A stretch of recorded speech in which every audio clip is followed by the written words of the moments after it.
How to install a winch on your engine hoist. You're going to need the winch and a battery. There's 4 winches that fit this. Pretty much anything 3,500 to 5,500 from Harbor Freight. Maybe a helper. The kit that he's standing on. Some optional stuff you can add is a battery tender and a light. First step is installing the harness that comes with your winch and any additional accessories. I'm adding a work light to mine, so I have this extra switch. That is completely optional. Once you get all that installed, you're going to want to zip tie all your wires up and out of the way. This is a pinch point here, so we want to make sure to keep the wires out of this area. Now that we get the wires tied up, we can install this on the engine hoist. You're going to want to start with the arm all the way down like this, and we're going to remove this bolt. It's a 24 millimeter.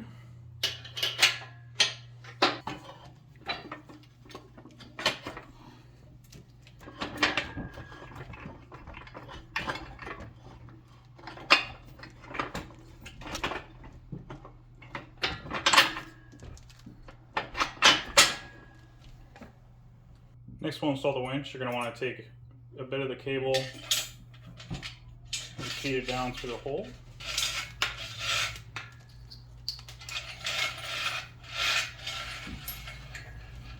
Get the winch mounted up.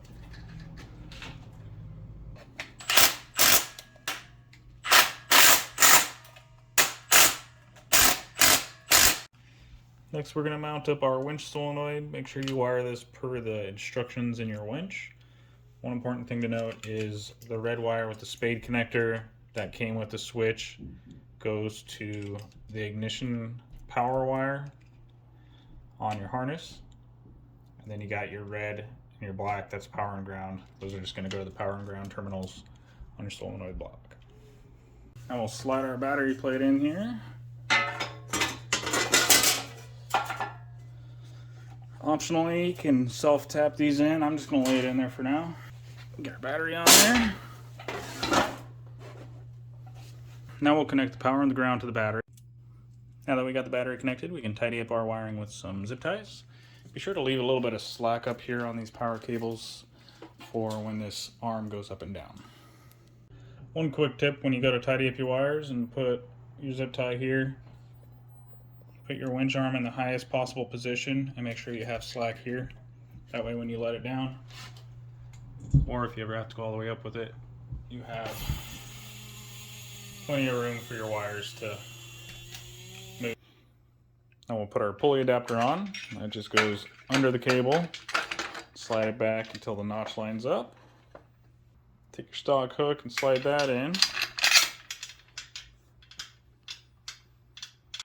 Now we can make sure our wiring works. Battery's full.